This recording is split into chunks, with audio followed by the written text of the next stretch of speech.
All right, here we go. It is my honor to welcome the champ, Riddick Bowe, to VladTV. Man, it's such an honor to actually sit down and speak to you, man. Yeah, likewise, man. I don't know what took you so long to call me because I've been seeing you guys for a while now. Oh yeah, man. I'm a longtime fan. I was growing up watching you beat people up. So how old are you now? I'm 47. We're the same age. What do you mean when I was growing up? We're pretty much the same age, man. There we go. Well, this is our first time sitting down, so I want to get into your whole story. So you were actually born and raised in Brownsville. No, I was born in East New York. That's maybe 10, 15 minutes from Brownsville. But at the time when I started getting recognition, I lived in Brownsville, but I'm actually from East New York. Got it. Okay, and you're the 12th of 13 children? Yeah, absolutely. Okay, same parents with all the kids or different moms I wasn't and there, dads? don't start me like I know we all had the same last name, so. Okay, so what was Brownsville, what was East New York and Brownsville like in the 70s and 80s? Well, I mean, if you don't know nothing like myself, I thought I was in heaven, but now that I look back on it, was something totally different. You know? Right. I mean, because with the early 80s, that's when crack first hit that area. Right. Do you remember? How would you know? You tried a little bit when you was over there? I did not. But That you know, the day's still early. You never know how it's going to end. So don't feel bad. I never tried none either. Okay. I mean, do you remember how the neighborhood changed once crack hit that neighborhood? It changed very fast. Because people were using crack and their demeanors were totally different, and people were scared to go outside. I had to walk my mother to work every night. It was crazy. What do you think was the craziest thing that you actually saw or experienced during that time? I think seeing my sister, she was on the crack, but we didn't know what to do to help her. Okay, and your sister actually got stabbed to death by a drug addict during a robbery. Right. How old were you when that happened? I guess I had to be, at that time, maybe probably 15, 16, something like that. Wow. When you found out about that, how'd you feel? I was angry. I lost a good friend. My sister's one of my best friends. Actually, her birthday was August 9th. Mine is August 10th. So I had a close relationship with her. And it just was a hard time for my family. Yeah, I can only imagine. Well, and then you actually lost your brother to AIDS. Yeah. I guess Okay. he was shooting up or whatever. And he got the wrong needle, I guess. Okay. Did you actually see, the whole deterioration of, from becoming HIV positive to actually having AIDS start to... Yeah, because he lived with me. He lived with us. Oh, so you were actually living with someone with AIDS? Absolutely. But he said, I'm going to bite one of y'all with me. I'm going to take somebody with me. Gone. He had to worry about me no more. That's when I moved out. I got my own place, man. Okay. So, I mean, you went through a lot of trauma as a kid. Yeah, absolutely. But I guess as a kid, you think that's just how things, you think that's how things should take place, but Yeah. you just roll with the punches. Well, you and Mike Tyson were in the same 6th grade class, but I guess you guys didn't actually know each other. Yeah, we knew each other. Okay, but you weren't close. No, he hung out with his crew and I hung out with my crew. Okay. And we just interviewed Mike Tyson recently, and there was this interesting story because we did this interview with U-God from Wu-Tang Clan, and he had mentioned that Mike Tyson robbed his mother in Brownsville when he was younger and actually tore the earrings out of her ears. Right. And when I brought this up to Mike, his answer was, well, if I did that, then U-God should approach me and I'll pay him back the money that whatever those earrings were, because at the time she probably had a lot more money than me. So he didn't actually deny it, but it seemed like during that time that was sort of the craziness that was happening in Brownsville. So at what point did you actually start boxing? Well, a teacher brought a tape about Muhammad Ali one day, and he said, come on, sucker, I dare you to dream. And it was like he was talking to me. Then you got them bullies, and they be in the classroom, and one of them, he jumped up, oh, I don't like Ali, I like Joe Frazier better. I think Ali a faggot. And I ain't mean to say it, but this is what I said to him. Man, you must be talking about your mama. Man, we fought for like an hour. The teacher ran out to get the police, get some help. But when they got back, the new champ was born. The champ is here.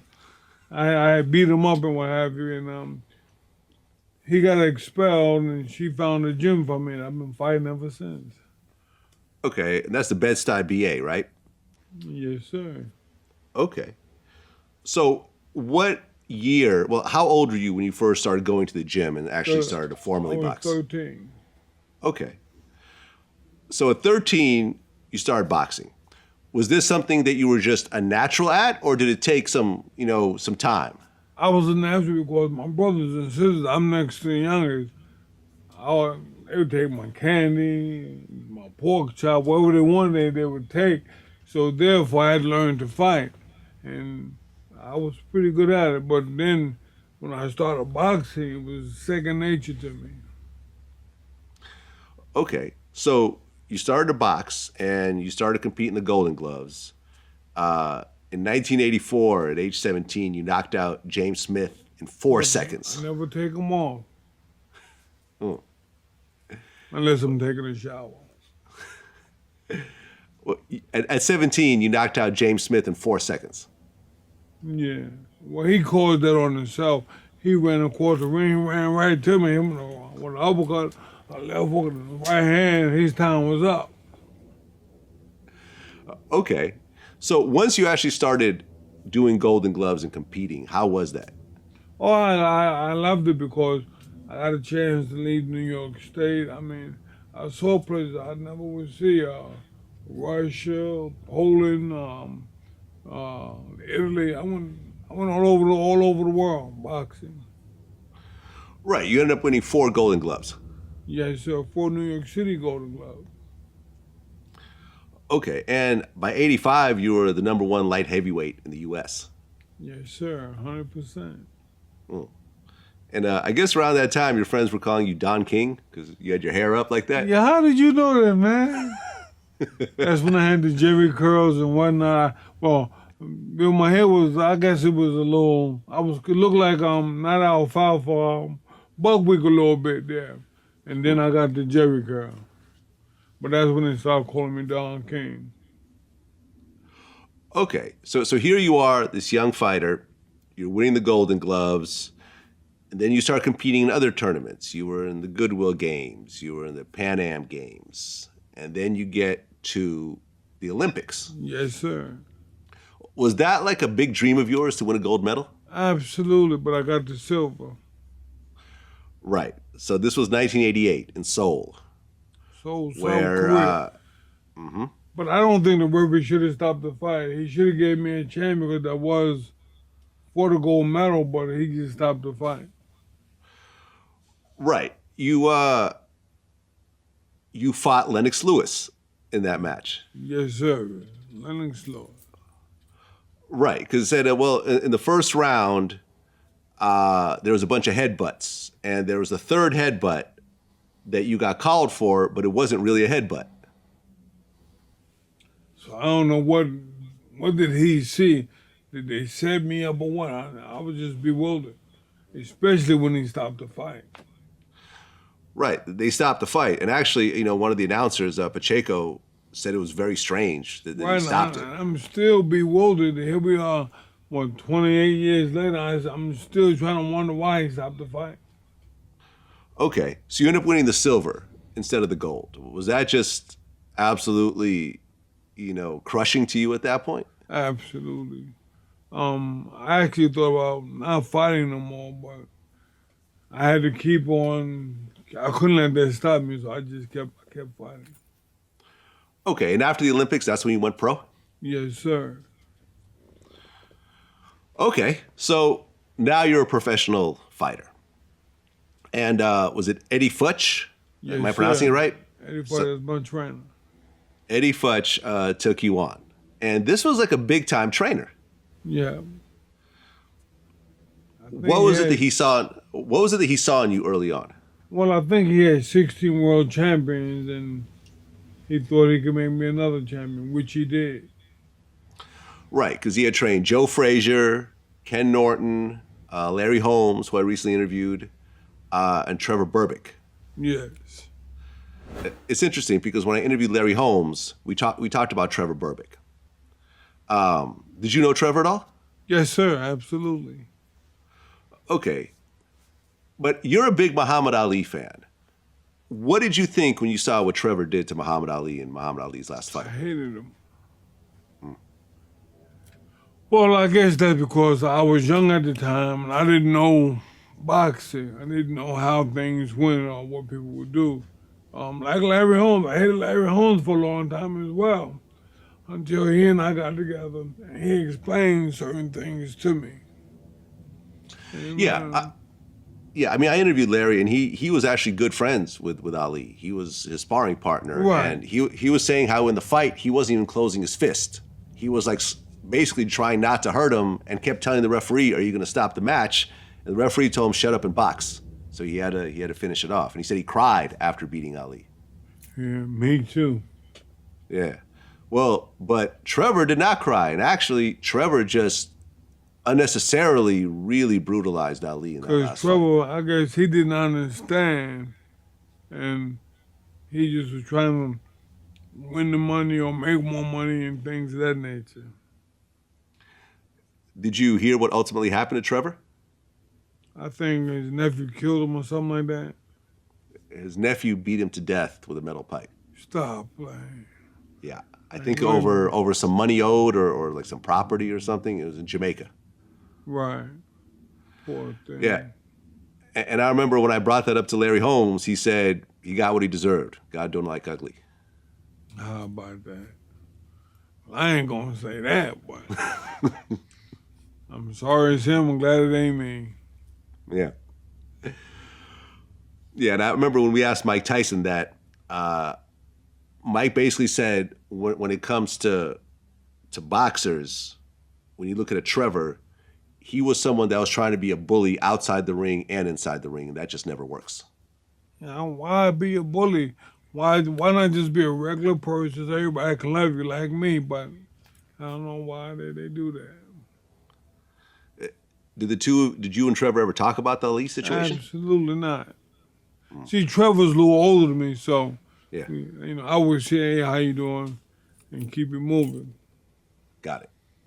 Well, you turned pro in '89. You knocked out Lionel Butler. How did it feel to get your first professional win? It felt real good, but you know why I knocked him out? Why is Because that? he was trying to knock me out. He was acting right. I would have just used my jab, you know, or whatever, you know. We just would have made it a good fight, but he was trying to jump on me. Okay, and then Rock Newman became your manager around this time? No, he was my manager from the beginning. Okay. Rock Newman's quite a character. That's an understatement. What was the craziest thing you've seen Rock Newman do? Pull a guy over the rope, I believe. Yeah, that situation. We'll talk about that. that was pretty crazy. Okay, so you start with Rock Newman, and Rock has you fight 13 times your first year?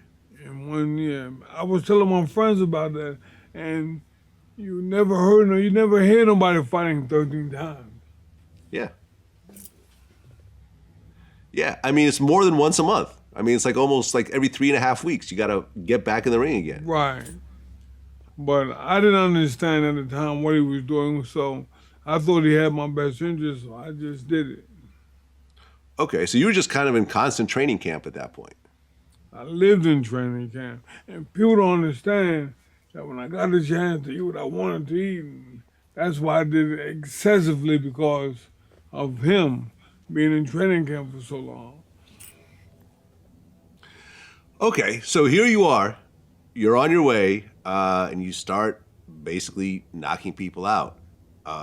You fought Pinklin Thomas. You beat Burt Cooper. You, But I gotta tell you something about Pinklin Thomas. Mm. You know what they told me? What's I that? beat this thing out of Pink. Okay.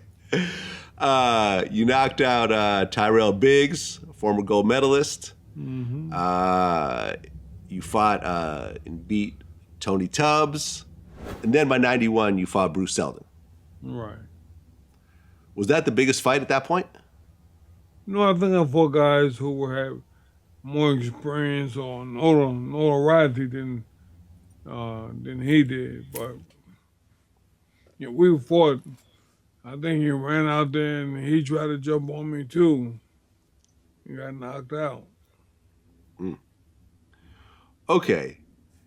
And then in 91 was the fight with Elijah Tillery. Yeah, Elijah Tillery. See, Elijah, I guess he was losing the fight and he got frustrated and he didn't know what to do with himself. So instead of being cool, he did. What did he do to me? Did he kick? I think he kicked me. Yeah. He shouldn't have did that. He kicked me in the ass.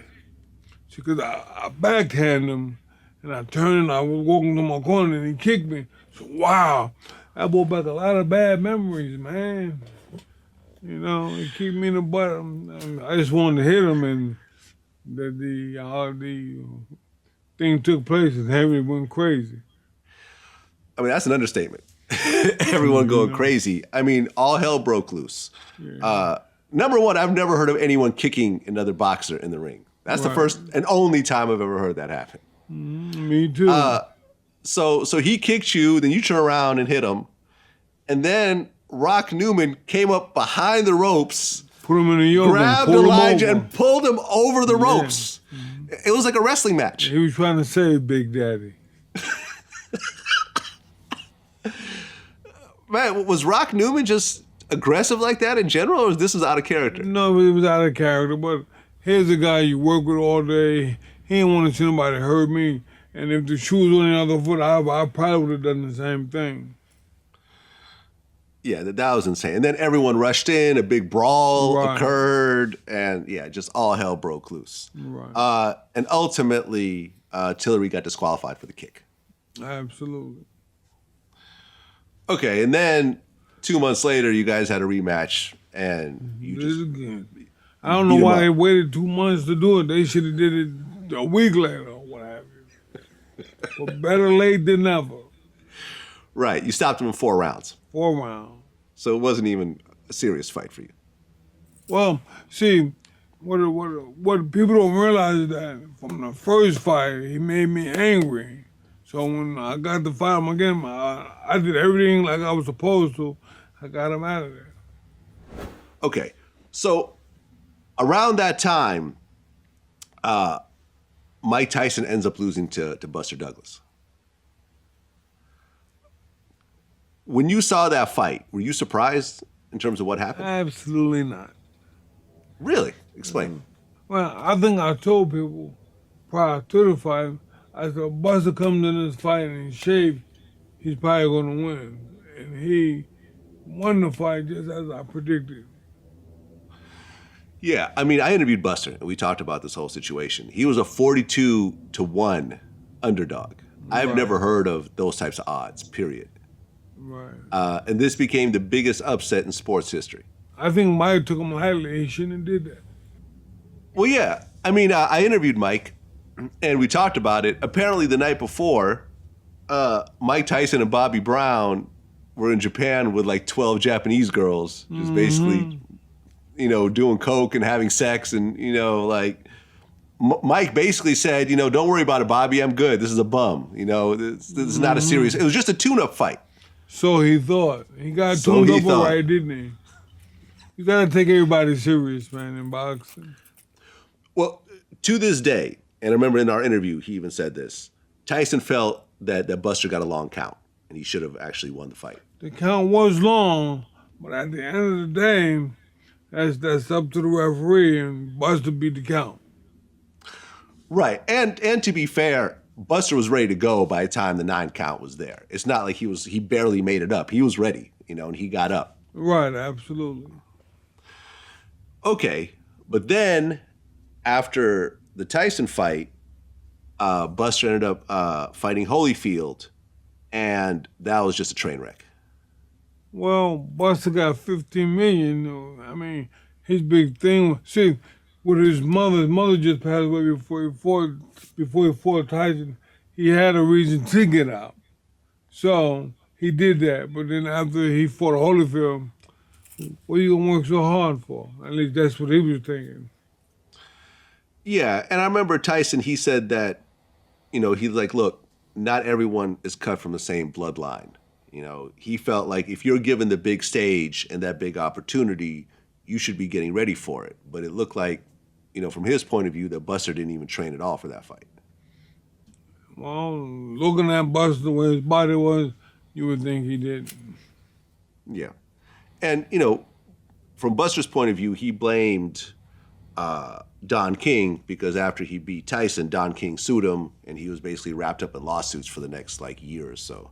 But at the end of the day, that was his choice. Right. My thing is, if you know you got a fight coming, you got to train, you got to do what you got to do, and he didn't do that. Yeah. Okay. So then in 1992, you get to fight Evander Holyfield. Mm-hmm. That 10th round in that fight, explain to me what happened. Well, Evander wanted to prove that he was the best, and I had the opportunity to prove that I was the best, and nobody wanted to give up. So that's why the fight became one of the greatest, one of the greatest rounds in heavyweight history. Yeah, Al Bernstein, the commentator, said exactly that. That was one of the greatest rounds in heavyweight history, period. Without question. Right, because you were just brutalizing him in the start of the 10th round, and everyone thought it was over, but he actually made a comeback. He had a comeback, and he got some punches in on you. Mm-hmm. And and his whole face was swollen up. He had big black eyes and everything else like that. But I tightened him up. I was tightening him up. No, it just showed just two incredible warriors. Yeah, he came to fight, no question about it. You end up winning in a unanimous decision. You actually dropped him in the 11th round, and ultimately you won that unanimous decision. Yeah. I had him doing the funky chicken. You seen that? I saw that. That was the funky chicken. Was that the greatest opponent that you had fought by that point? Without question, Evander was always the smartest guy before, and he always came prepared. He was always in great shape. Yeah.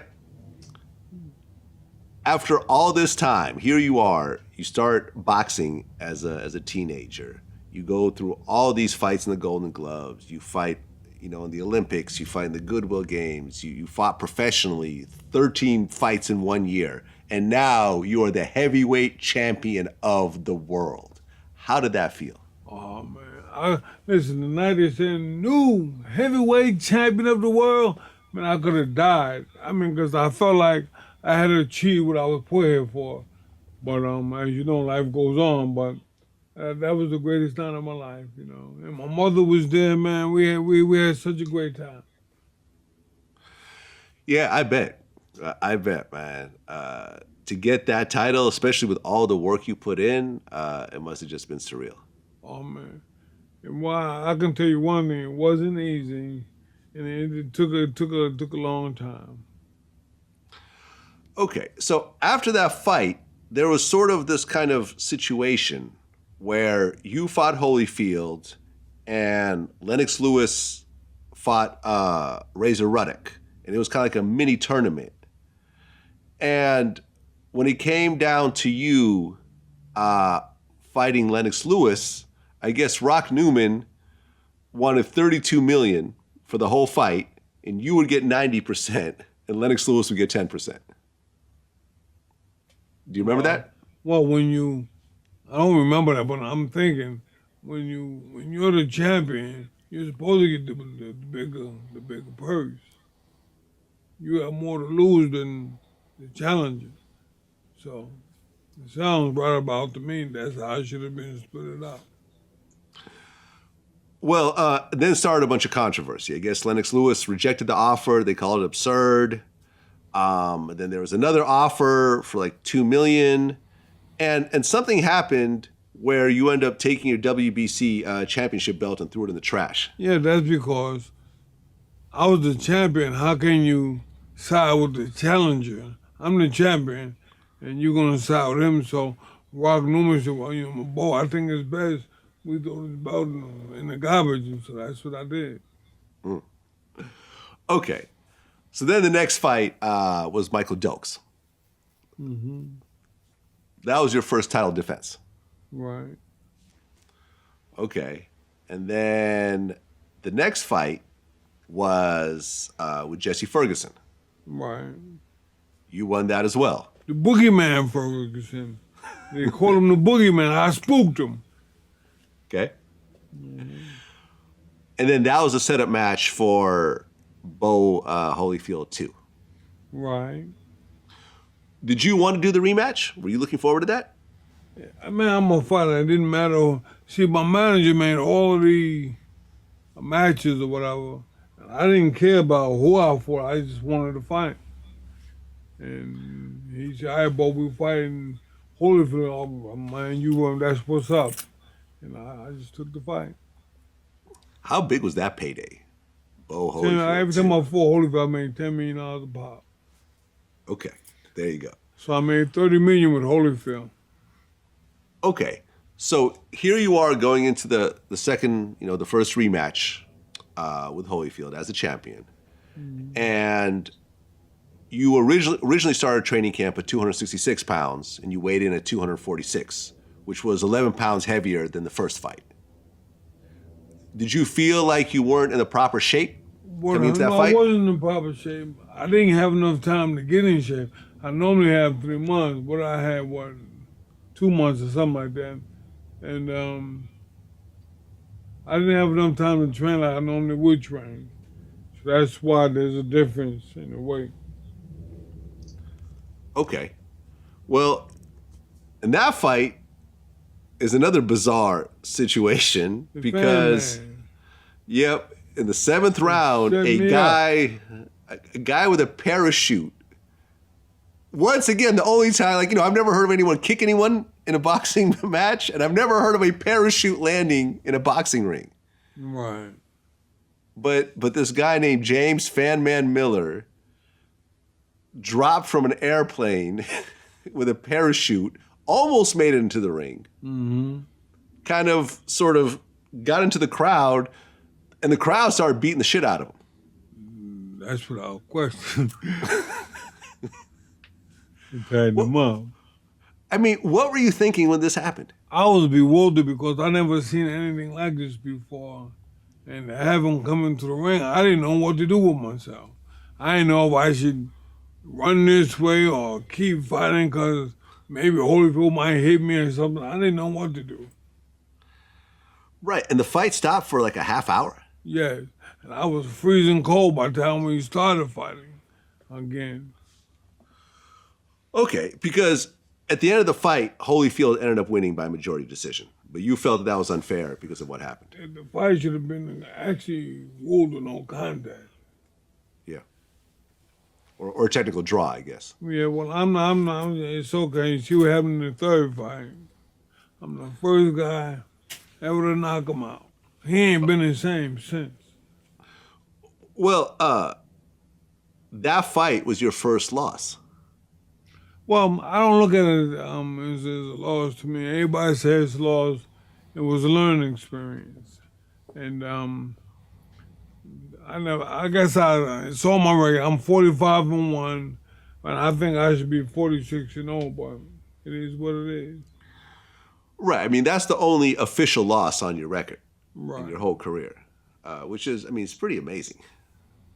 You're only one of a very few handful of fighters to ever achieve that. Yeah, well, it's amazing. I got mine back, though. Around that time, did you know Don King at all? Well, I've seen him at fights and here and there, but I never really spoke to him. Okay, and Don King was someone that kind of had his tentacles in as many of these, of your fellow fighters, as he could. I mean, Tyson obviously had a long history with Don King. Larry Holmes told me how he had retired, and Don King showed up with $500,000 in cash and got him to fight Tyson. Zab Judah, was with Don King. He got ripped off by Don King. Did Don try to kind of get involved in your situation or not really? Yeah, he wanted to be my manager, but my manager at the time, Rock Newman, told him no. That's that. So I guess Okay. maybe he did me a favor. Or he just stuck around so he could do what Don King would do. Okay. Now, by this time, you're a big celebrity. You have your own video game. And I'm a pretty one. That too. How did it feel to have your own video game, though?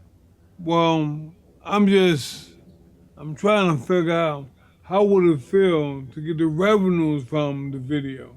I never got paid from that. Yeah, I mean, same thing happened to Tyson. Mike Tyson's Punch-Out became one of the biggest Nintendo games of all time, and he just got an upfront check and no royalties. So I don't know how they can keep doing these things. Yeah. I guess Rock Newman. Well, you ended up showing up on an episode of The Fresh Prince of Bel-Air. Right. And you were good friends with Will Smith. Well, we wasn't good friends. I just met him when I got to the show. Oh, okay. But he was a nice guy. He was very nice to me. And we got along pretty good. And actually, he kind of reminded me of myself. So I guess that's why we got along so good.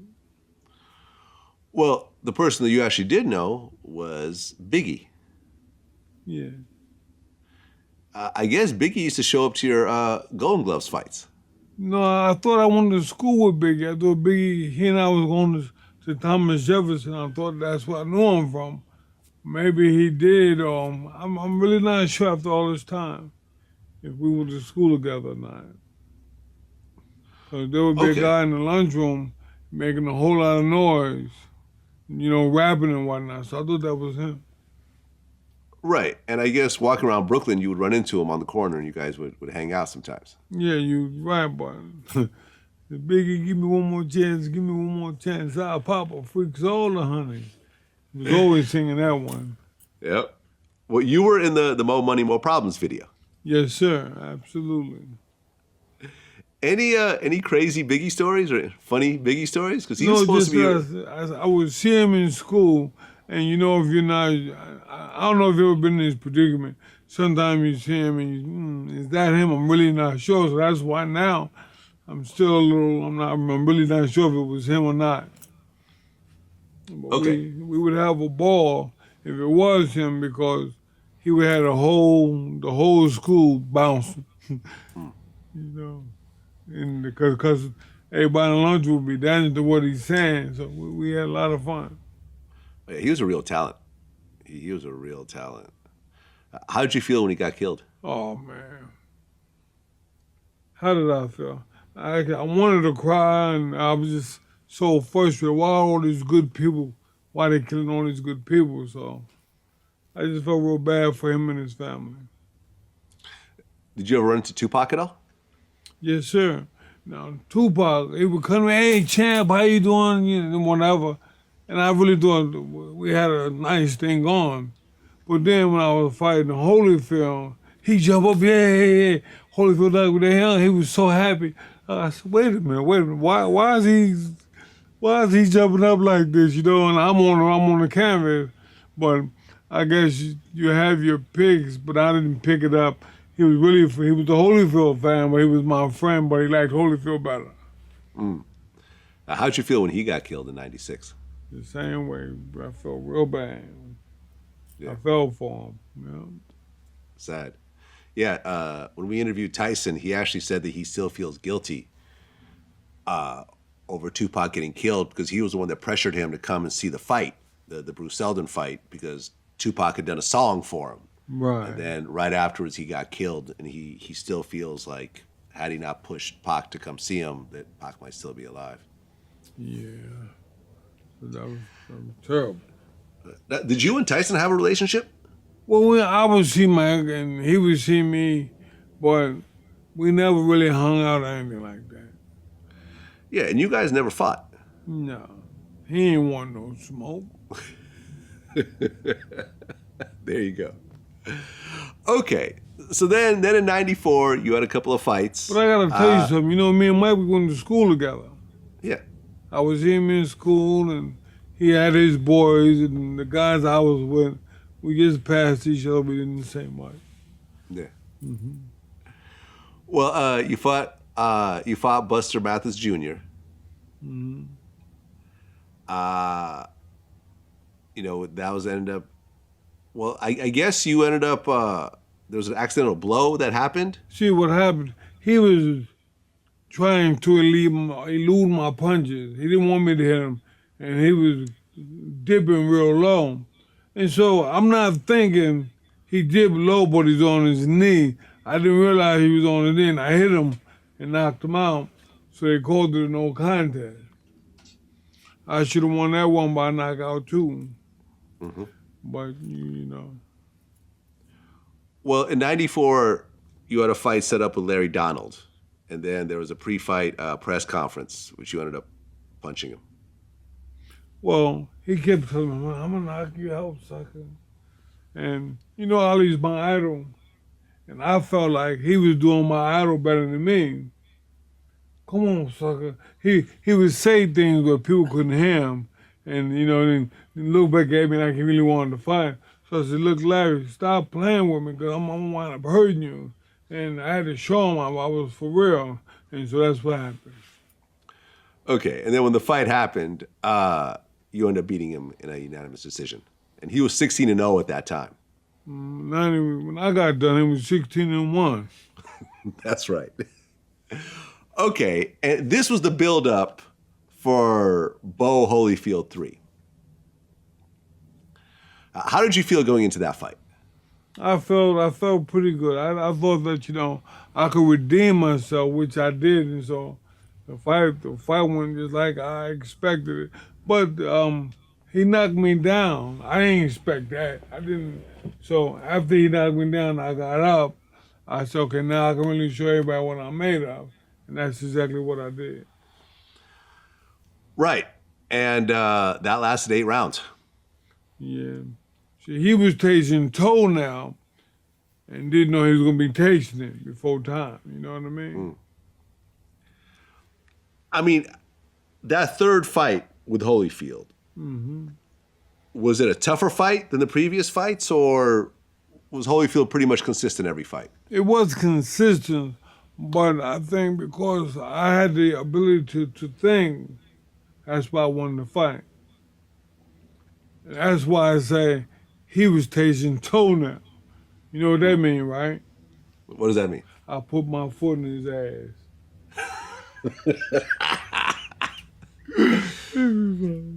So you won 2 out of 3 fights with Holyfield. I won 3 out of 3, man. Okay. I don't know how can you give him the second fight? It was so close. It should have just been a draw. I'm the undisputed champion, and he's the challenger. How can you give him the fight? That was politics that played against me. But ultimately, regardless of how that one fight went, you still got the overall victory versus Holyfield, no matter who actually looks at it. But it should be 3, not 2. How did that feel? Holyfield's a good guy. I love him. I take nothing away from him. I just feel like I should have won that fight. But he's a great guy, and he prays for me, and I love him. If the truth be told, I love Evander Holyfield. Oh, you guys still talk? Absolutely, every day, every morning. He sends me some scriptures and things of that nature. Oh, okay. That's what's up. So God bless him. I love Evander. Well, and I guess after that fight, that's when you went to South Africa and met up with Nelson Mandela? Right. I met the Pope. Yep, that as well. What was it like to meet Mandela? It was funny. Mandela, he used to be a boxer as well. So I met him, and we clicked as soon as we got to know each other. He was very nice, and he loved his people, and You know, he was a good dude. Oh yeah, I mean, someone who sat in prison that long for his beliefs, even though he could have gotten out early by denouncing, basically being a sellout, which he never did, Right. and to come out and transform that whole country is just amazing, man. Rest in peace. Yeah.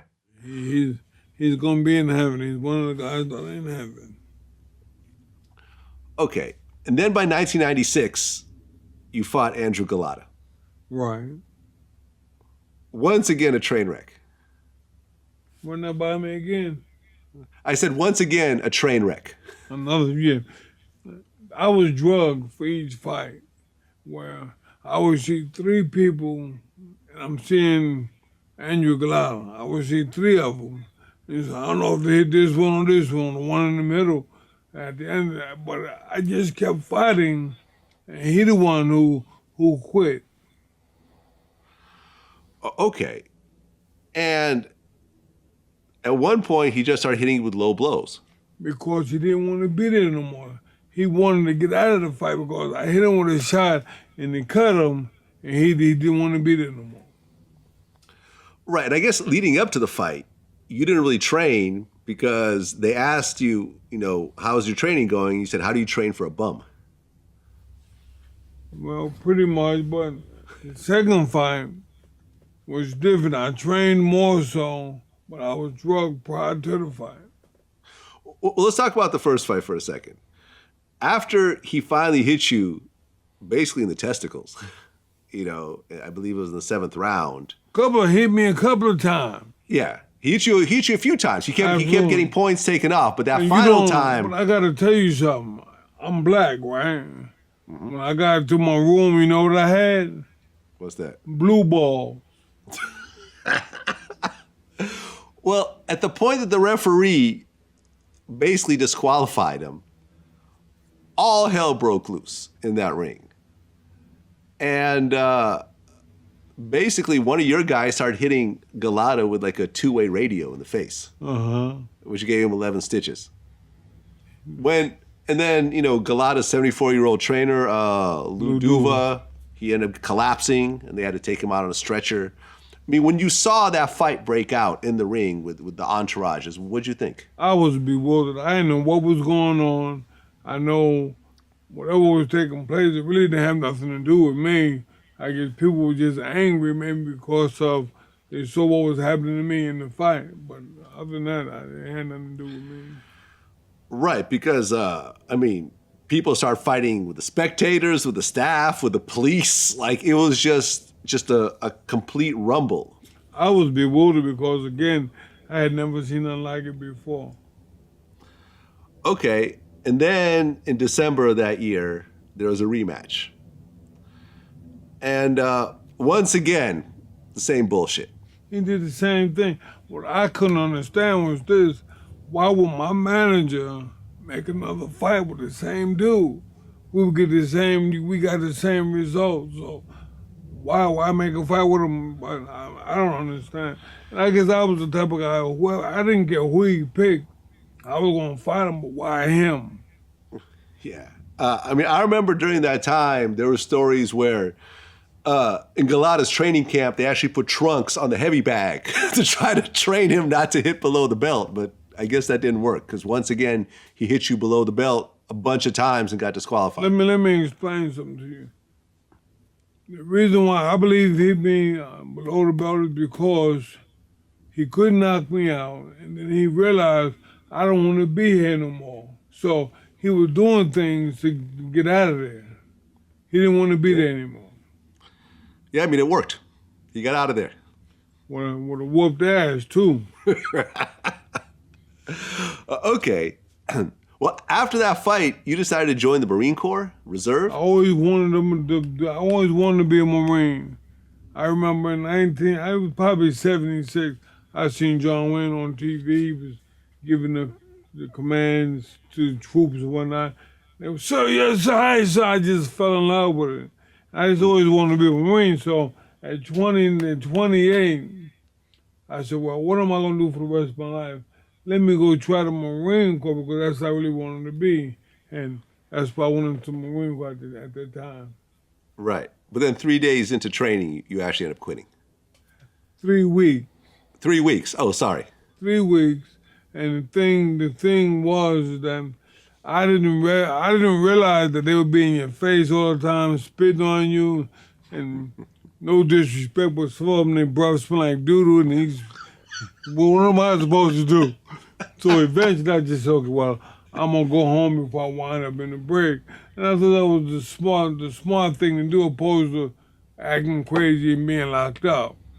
Okay. I just came home.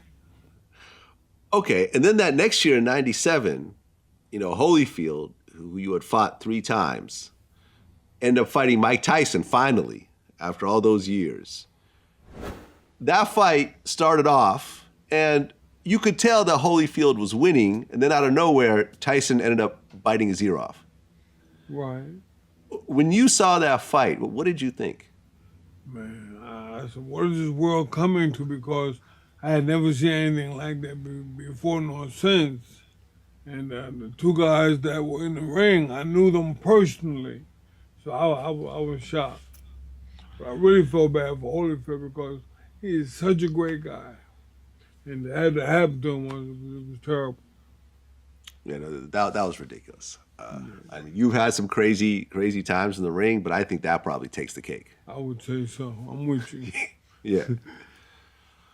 Okay, so by this time, right around 97, 98, you were married, you had 5 kids.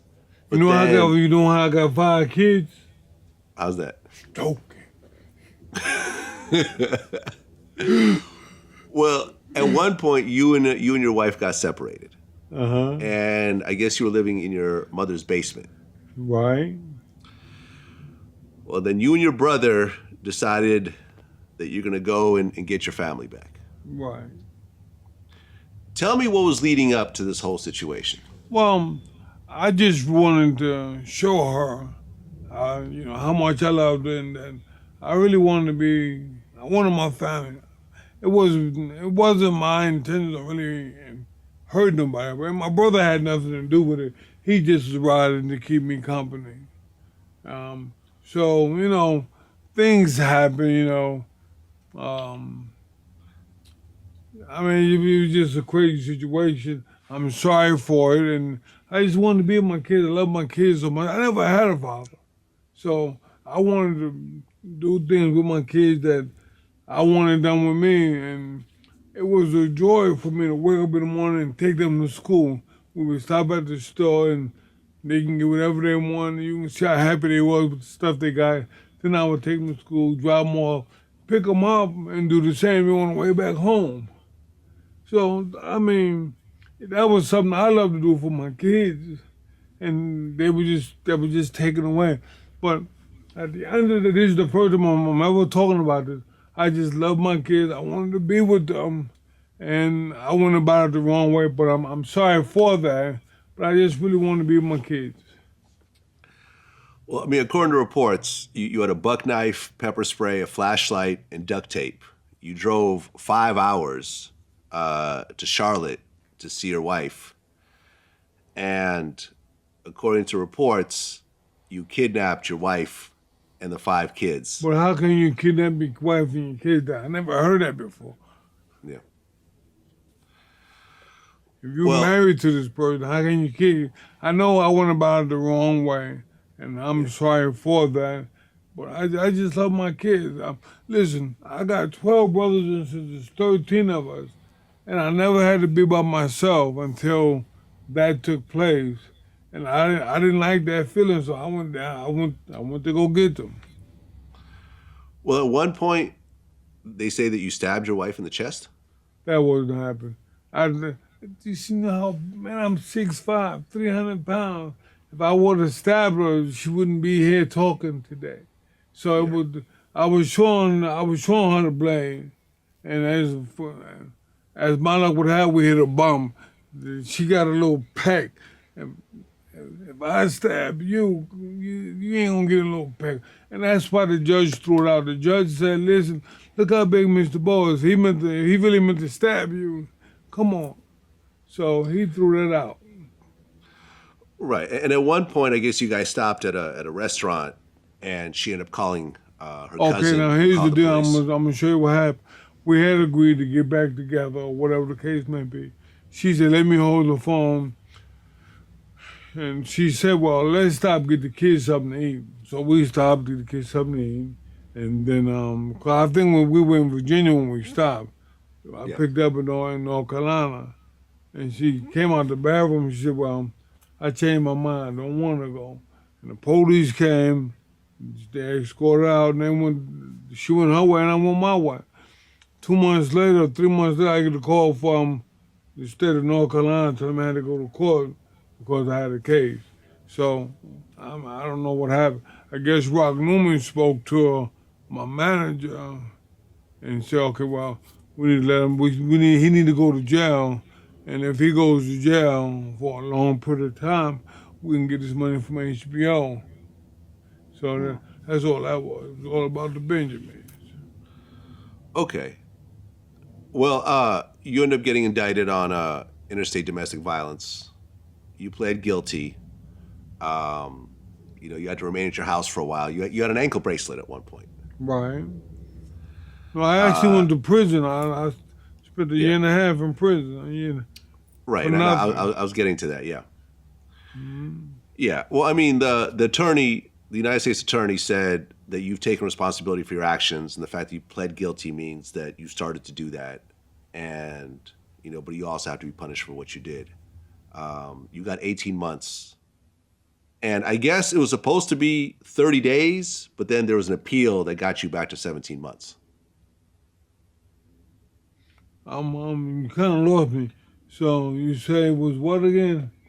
Well, I guess originally you got sentenced to 18 months, and your legal team managed to cut that to only 30 days. But then I guess they appealed, and then you end up getting 17 Well, I months. go and say I Yeah. did 17 months, right?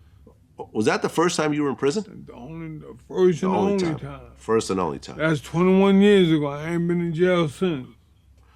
How did it feel for Riddick Bowe, heavyweight champion of the world, Two to times. suddenly, two-time heavyweight champion of the world, to suddenly be in a dirty little cage surrounded by criminals? Well, the thing was, I realized I did something wrong, and I knew that I would never do it again.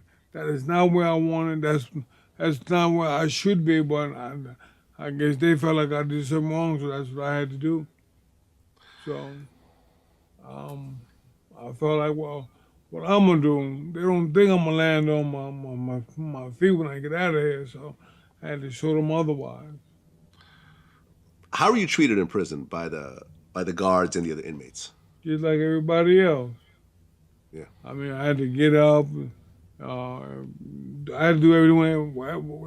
If four people had to do something, I had to do just what they were doing. I had to take a shower when they said take a shower, go to sleep when they said go to sleep, eat what they made for me, and the whole 9 yards, you know. Did anyone ever try to test you? Did one of the other inmates try to fight you? I mean, I know it'd be suicide, but still, you know how people are. Absolutely. So, no, absolutely not.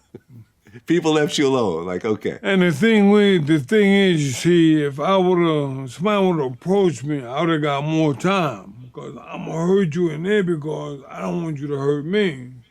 I'm going to do something big with you. So. Yeah. And I guess they probably felt the same way, but they never gave me no trouble. Well, and then in 2001, you had another domestic dispute that happened that you were arrested for. That was a misunderstanding. Got it. Got it. Well, the police, as you can see, I ain't do no time or nothing about that. That was a Right. big misunderstanding. I mean, were you worried at that point, based on what had happened a few years previous, that you were about to just get dragged into a situation like that No, again? because I knew I didn't do anything. Yeah. People just misunderstood and jumped to conclusions. But once I was able to explain to them, and my wife was able to explain to them, it was nullified. There you go. Okay, so then in 2004, you were away from boxing for 7.5 years, and you came back and you fought Marcus Road. Uh-huh. Why'd you come back to boxing at that point? Because I was bored, I needed something to do, and I felt like I could still box, and so I did. I think I knocked him out in the first round, right? Hmm. And Exactly. I guess then there I was scheduled to have 2 or 3 more fights, but the crowds didn't come out like I thought they would, so I just left it alone. Yeah, right. You fought Billy Zumbrun. Right, After that, you got a 10-round split decision. But then that same year in 2005, you declared bankruptcy. right. What made you declare bankruptcy? Because at that point, you had won what, 80 million in Somebody prize fight stole money? all my money was stolen. By who? I don't. Well, can I say?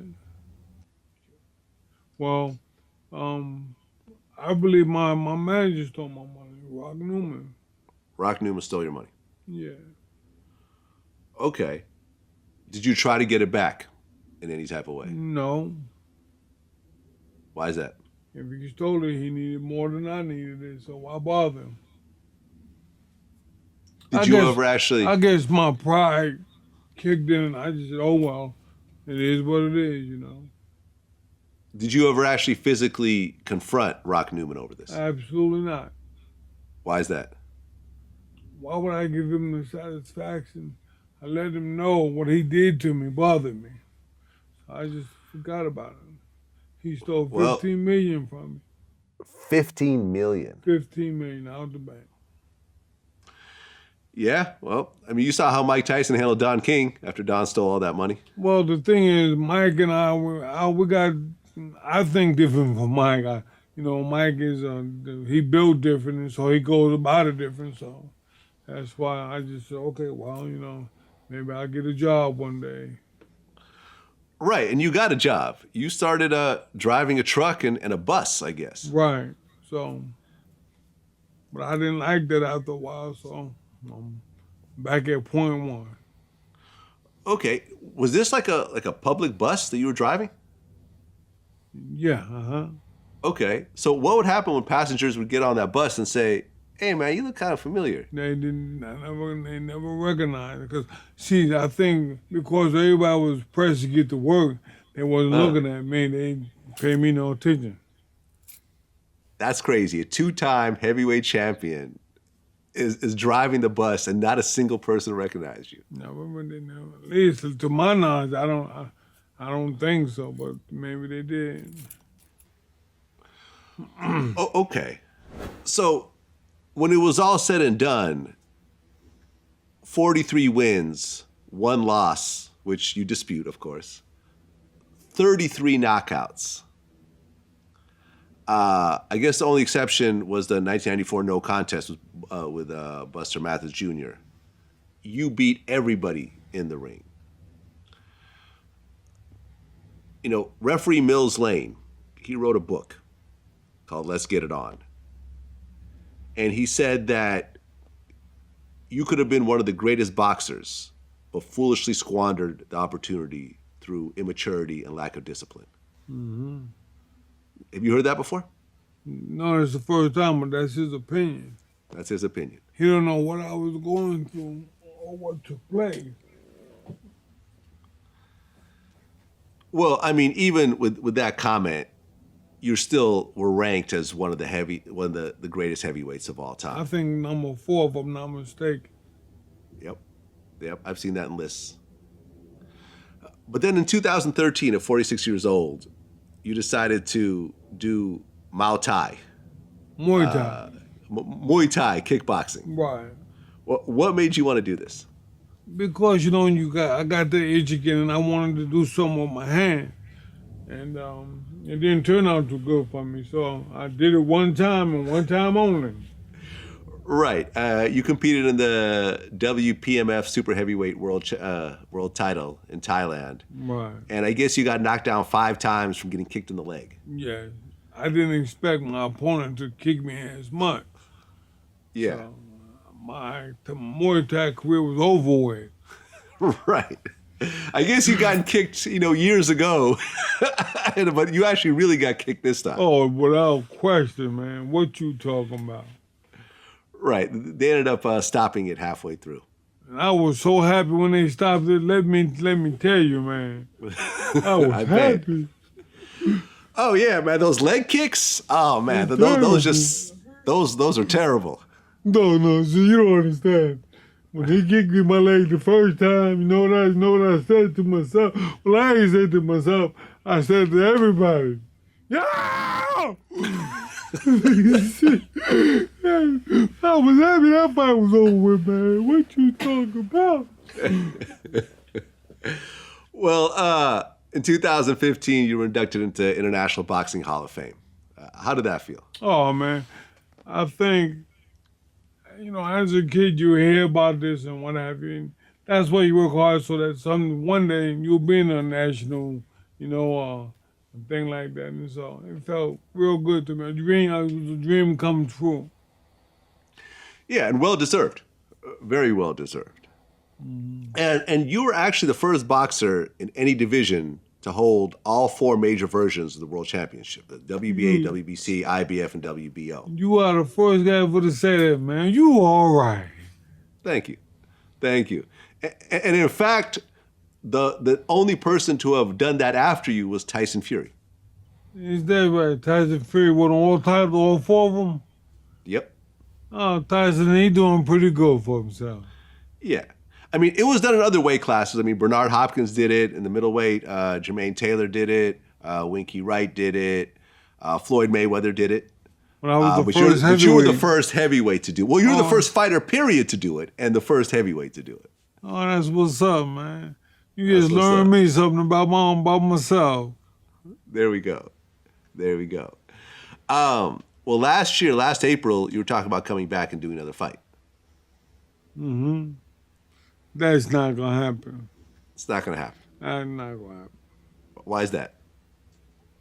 Well, I know I ain't going to. You know I'm not going to do Muay Thai. That's all the thing. So, but you know what? Boxing is a young man's sport. I'm 53 now. I mean, I can run and do all this stuff, but I don't have the energy to do as I used to do. So I'm gonna quit while I'm ahead. Well, I mean, Tyson just fought, Roy Jones. Tyson is 54. Roy Jones is 52. So here's two guys in your overall age range that fought. And I thought it was a pretty good fight. But what'd you think? Well, see, what you don't know the things I know. Okay. Mike Tyson and Roy Jones boxed with each other. They knew each other's moves. It ain't like they boxed and didn't know each other. So that's the difference. What did you think of that fight? I thought it was a pretty good sparring session. Yeah. I mean, it didn't seem like Tyson was really trying to hurt him like he usually does. See? Yeah. And it looked like in the final rounds, Tyson was pretty much just holding him up. Thank you. So, you saw what I saw. Yeah, that's what I saw. Right. That's what I saw. What did you think of the pre-fight with Jake Paul and Nate Robinson? The pre-fight. I don't think I saw the pre-fight. Oh, you didn't see it? Where Jake Paul, the YouTuber, knocked out Nate Robinson, the basketball player? Oh, you didn't see it? I might have saw the fight, but I didn't know who was who. Okay. Yeah, it was pretty bad. It was one of the worst knockouts. Well, Jake Paul got knocked out? No, Jake Paul knocked out Nate Robinson. Knocked him out cold. So I guess Nate ain't gonna do it again. No, I don't think so. I think that's a one and done. One and done, huh? One and done. So now he know he know how I feel. I did that Muay Thai. Well, at one point you were on Family Feud with Steve Harvey. Right. And I guess it was like boxers versus UFC fighters? Yeah, something like that. I had a lot of fun with that one. And describe to me the whole famous line that you said during that show. Well, the question was, do you remember what the question was?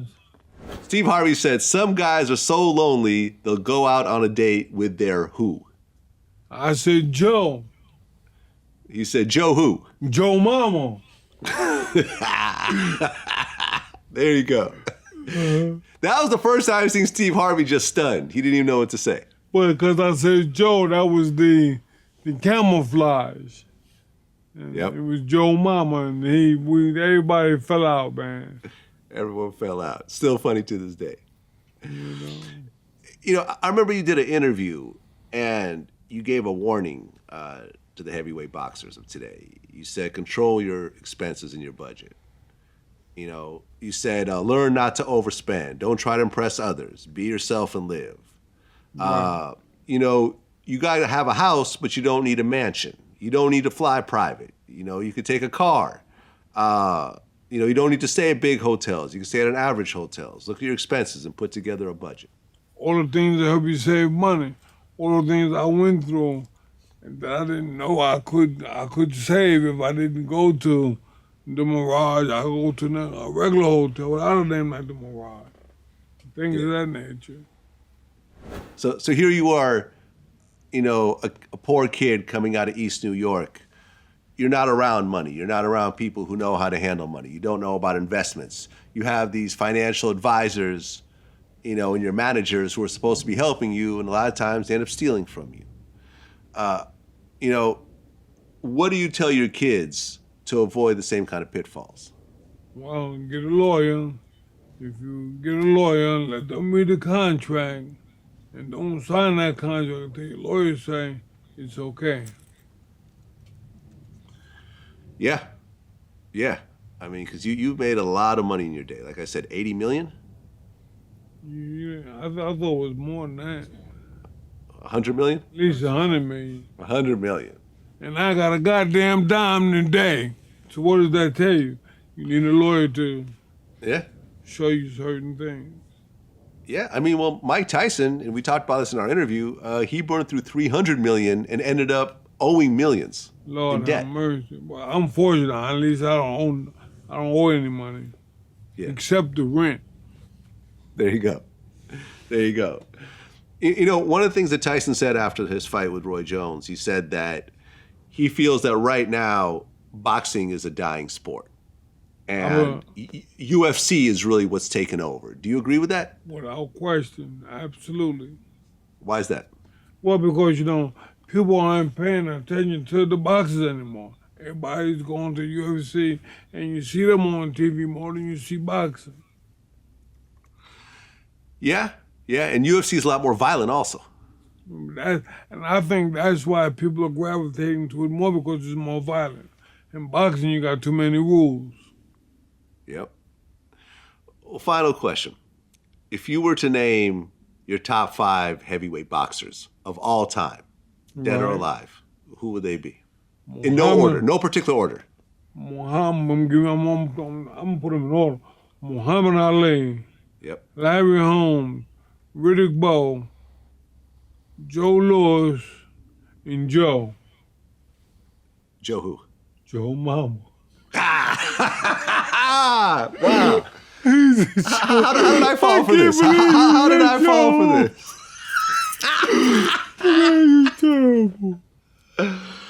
Oh man, Riddick Bowe, man, such an honor to really speak down, to sit down and speak with you.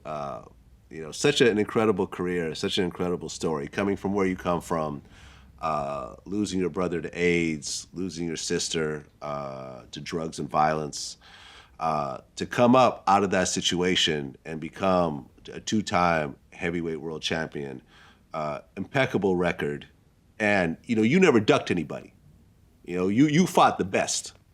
You fought everyone they put in front of you. Only 2 guys that I never fought was Mike Tyson and Lennox Lewis. But you gotta ask them why the fight never happened. Who knows? I would have loved to see those fights. That makes 2 of them. There you go. Appreciate the time, man. Wish you all the best. Thank you so much, man. God bless you. You as well. Take care. All right, thanks.